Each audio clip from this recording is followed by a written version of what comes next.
Hello everyone, a warm welcome to each one of you for the virtual session of science children. I hope you are maintaining your notebook and all the very important points for the chapter which is ongoing you will have taken down in your notebook. So let us continue with the chapter transportation in animals and plants. So you have seen the transportation system, the circulatory system. Blood is very important for the transportation. The components of bloods you have seen. You have seen the blood vessels. You have seen two types of blood vessels, that is arteries and veins. And you have done the comparative studies of the arteries and the veins. You have seen how they perform. They have a different role to perform. Their structures are different. You have seen in the previous session. Let us see what are we having in this session now. Since we are talking about the blood, we are talking about the blood vessels, we are talking about the flow of the blood. Let us learn about a very important concept, that is pulse and pulse rate, which has something to do with the blood. Let us see. We know that the heart pumps the blood in the arteries. This continuous pumping of blood in the arteries result in the rhythmic throbbing, which is called pulse. So it has to do something with the heart and the blood. What is that? As we all know, heart continuously pump blood in the arteries, and this continuously pumping of blood in the arteries result in the rhythmic throbbing, which is called pulse. So here we have the concept of pulse. That is pulse rate. You all know pulse rate is defined as the number of pulse beats per minute. So every human being has a normal pulse rate, should have a normal pulse rate. If there is some disturbance, then there is some disturbance in the heart, some disturbance in the blood pressure. All that has to be regulated. It has to be keep a check, because that will be very dangerous otherwise. So the normal pulse rate of a human being is 70 to 80 beats per minute. So that is actually the rhythmic throbbing, which is pulse. So please take down the concept of pulse and pulse rate. So pulse rate can be checked at your wrist, or doctor holds your wrist and can check the pulse rate of your nerves, and the throbbing of the rhythmic throbbing can be counted. That can be done, or with the help of stethoscope that can be done, and that has to be normal. Checking the pulse rate, here you can see taking a pulse. So you can check on your wrist, you can check, and this is how it can be checked. You get a pulse and you can actually feel the throbbing of the pulse. Just have a look, children. So here we go for next, pulmonary artery. What you have learned about the arteries and veins. So now here they are being differentiated, they are being classified differently as per the functions they perform, as per the role they do. So pulmonary artery, what is pulmonary artery? The pulmonary artery is a special blood vessel that connects the heart to the lungs. It takes blood that contains less oxygen, that is deoxygenated blood, from the heart to the lungs. Hence it is unlike all other arteries that carry oxygen rich blood. So it's a special type of blood vessel which has to do a special function. It takes the blood which is less in oxygen, it has to take it from the heart to the lungs. Why to the lungs? Because the lungs will have oxygen, because we are breathing in oxygen, and that oxygen has to be added in the blood, and that oxygen has to reach to the various parts of the body. So that role is performed by pulmonary artery. Hence it is not like other arteries which will always carry oxygen rich blood, but it will carry blood which is less in oxygen.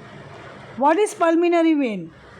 Pulmonary vein is a special blood vessel again that connects the lungs and the heart.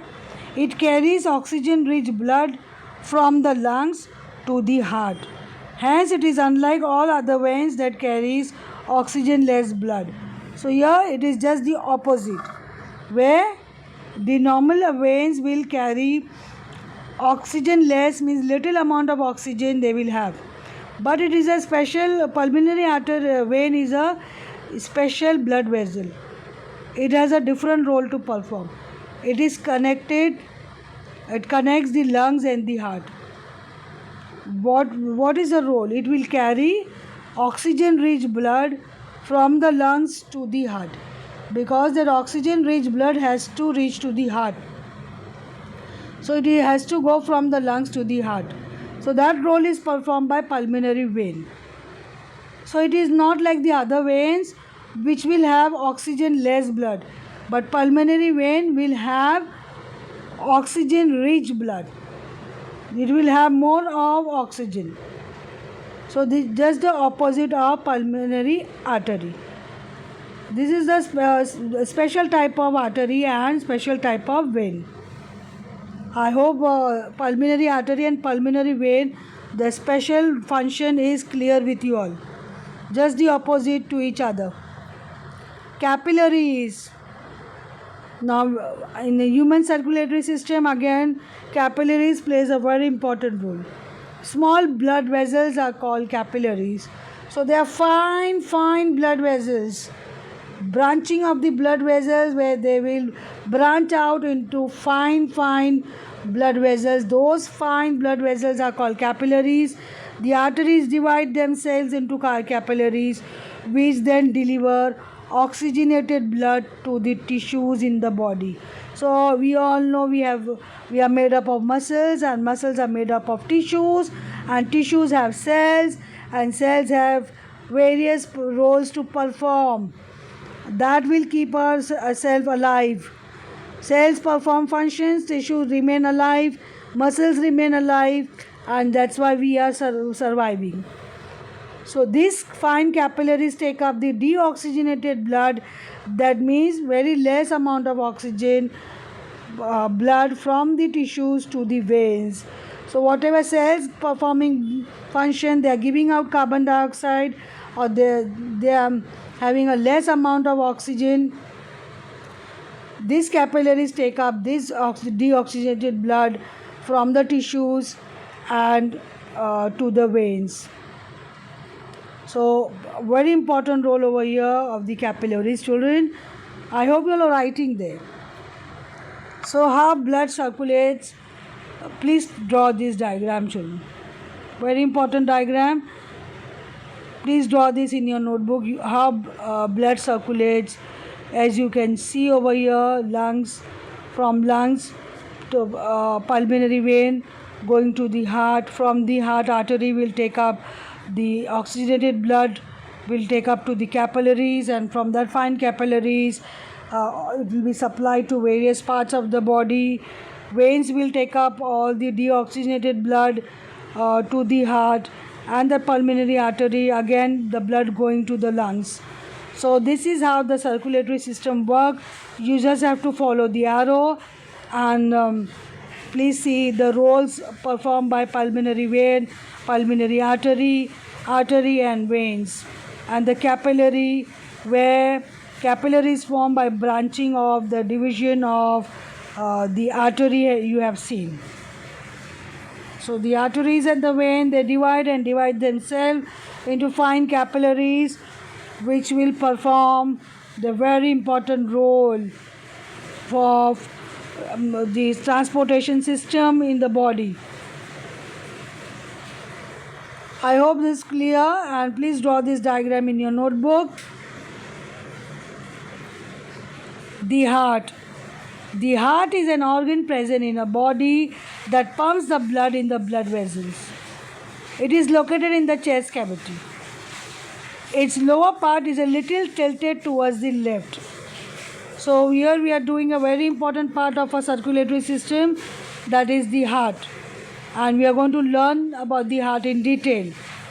The heart is divided into 4 chambers, which prevents the oxygen-rich blood from mixing with carbon dioxide-rich blood. So carbon dioxide-rich blood is impure, whereas oxygen-rich blood is a pure blood. So the heart is divided into 4 chambers. There are 4 chambers which will help to prevent the mixing of pure and impure blood. This helps to prevent the mixing of pure and impure blood, children. That's why heart is divided into 4 chambers. The atria or upper chambers contain the blood with no oxygen. That means the upper chamber of the heart will have impure blood. I hope you are writing all this. The ventricles or the lower chamber of the heart contain oxygen rich blood. So the lower chamber of the heart will have pure blood. The atria and ventricles both are individually divided within themselves into 2 chambers with the help of walls. So this is how our heart is divided into 4 chambers, because atria will divide into 2 chambers, ventricles will divide into 2 chambers. Together it will be all 4 chambers. From the left ventricle, the biggest artery of a body called aorta begins. The right atrium of the body receives deoxygenated blood, that is impure blood from the body. This is where how heart is going to work. So the right atrium of the heart, it will get impure blood from the body through vein called vena cava. Vena cava is the largest vein of our body. So these are the different parts of the heart which will perform the function of taking out impure blood and then giving out oxygenated or the pure blood to various parts of the body. So heart becomes a pumping station where it will take up impure blood, it will purify, and it will be given out to various parts of the body. That's how heart perform its various role, and all the 4 chambers and the walls present will help to perform this very important function. All these various functions of the heart extremely important for us to survive. Please take down these points, and here you can see what we have talked about just now. So you just have a look at this diagram of the heart, and you can see the heart consists of aorta, pulmonary artery, pulmonary vein. Heart is divided into 4 chambers: right atrium, left atrium, right ventricle, left ventricle. It has valve. You can see the valve which will regulate the flow of the blood into different chamber of the heart. Pulmonary valve, tricuspid valve, aortic valve, mitral valve, then interior vena cava, superior vena cava. All these perform the various functions of taking up the impure blood from the body and then adding oxygen to it and giving out the pure blood or the oxygen rich blood, then gets pumped to various parts of the body. You can just have a look at the diagram of the heart over here. Then you have to draw this in your notebook, so that this is the schematic diagrammatic representation of the heart. So instead of drawing the diagram of the heart, you can draw the representation of the heart. That will give you a clear idea of the movement of the blood from the heart to the heart, movement of the blood to the heart and from the heart, because it has to perform both the function. It has to take up the impure blood and has to give out the pure blood to various parts of the body. So now from the lungs you can see the pulmonary vein will supply oxygenated blood to the left atrium, and it will go down to the left ventricle. From there it will the heart will have aorta, that is the main artery, will carry oxygenated blood, that is pure blood, to the body organ. From the body organ, that is from the tissue or from the cells, the blood which is impure, which will have less amount of oxygen, more amount of carbon dioxide, that will be taken. You can follow the arrow, children. Deoxygenated blood will be taken by the vena cava, that is the main veins, that will go to the right atrium, will have a wall, blood will be regulated over there. It will be taken to the right atrium. then it goes to the right ventricle. From there it will go to pulmonary artery, will take up this deoxygenated blood from the right ventricle of the heart, and then it will go to the lungs. So this is how the deoxygenated blood goes to the lung, and oxygen will supply or will get supplied by the lungs.